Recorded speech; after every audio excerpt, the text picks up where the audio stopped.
안녕하세요. 복지하우입니다. 직장도 다녀야 하고 육아도 해야 하는데 정당하게 누려야 할 복지 정책 모르시는 분들 많으시죠? 정부에서는 부모의 육아 부담 완화, 출산 직후 돌봄 지원 강화, 임신 육아기 근로자의 근로조건 개선 등을 위해 2025년 2월부터 육아지원 3법 개정 내용을 본격 시행합니다. 육아지원 3법은 육아휴직, 배우자 출산휴가, 육아기 임신 근로시간 단축 등 일가정 양립 활성화를 위해 제도적 기반이 마련된 법안입니다. 그럼 2025년부터 어떻게 바뀌고 어떤 혜택을 받을 수 있는지 핵심만 정리했으니 임신 중이시거나 아이가 있으신 분들은 반드시 확인하세요. 첫 번째로 육아휴직 기간이 크게 달라집니다. 기존에는 부모가 각각 최대 1년씩 쓸 수 있었는데 이제 부모가 각각 육아휴직을 3개월 이상 사용하면 최대 1년 6개월까지 연장할 수 있게 되었습니다. 한부모 가정이나 중증 장애아동을 둔 부모님들도 동일하게 1년 6개월 사용이 가능합니다. 뿐만 아니라 육아휴직을 최대 4번까지 나누어 쓸 수 있어서 아이 발달 시기에 맞게 탄력적으로 이용할 수 있게 되었습니다. 두 번째, 아빠 휴가가 대폭 늘어납니다. 배우자 출산 휴가가 10일에서 20일로 2배나 늘어납니다. 특히 우선 지원 대상 기업 근로자는 정부 급여 지원 기간도 5일에서 20일로 늘어나 경제적 부담 없이 출산 조기에 집중적으로 아이와 산모를 돌볼 수 있게 되었습니다. 휴가 사용 기간도 출산 후 90일 이내에서 120일 이내로 늘어나고 최대 4회로 나누어 사용할 수도 있습니다. 이제 아빠도 마음 놓고 출산 직후부터 한 달 가까이 가정에 집중할 수 있게 되었습니다.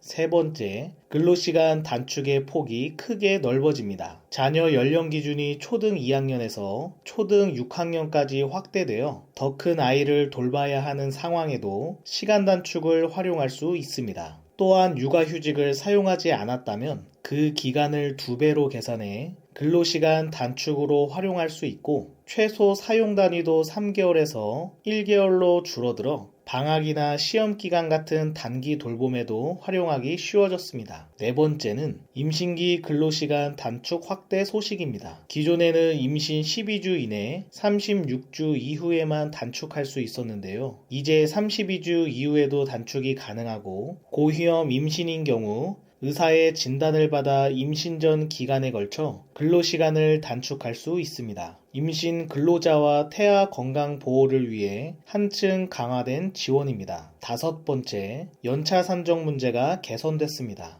그동안 육아휴직은 출근한 것으로 간주돼 연차 산정에서 불이익이 없어졌지만 육아기 임신기 근로시간 단축은 실제 근로시간 비례로 연차가 줄어드는 문제가 있었는데요. 이번 개정으로 육아기 임신기 단축 시간도 연차 산정에 포함되어 불이익이 사라졌습니다. 또 미숙아를 출산해 MICU에 입원한 경우 출산 휴가가 90일에서 100일로 늘고 난임 치료 휴가도 연간 3일에서 6일, 유급 1일에서 2일로 확대됩니다. 우선 지원 대상 기업 근로자에게는 난임 치료 휴가 유급 기간 급여 지원까지 신설되어 난임 부부들의 부담을 덜어줍니다. 2019년 10월 남녀 고용평등법 부칙 삭제로 2019년 10월 1일 이전에 육아휴직 및 육아기 근로시간 단축을 합산하여 1년을 모두 사용한 근로자도 확대된 제도의 혜택을 적용받을 수 있게 되었습니다. 시행 시기는 내년 2월 중순쯤부터 적용될 것으로 보입니다. 단, 육아기 임신기 근로시간 단축 시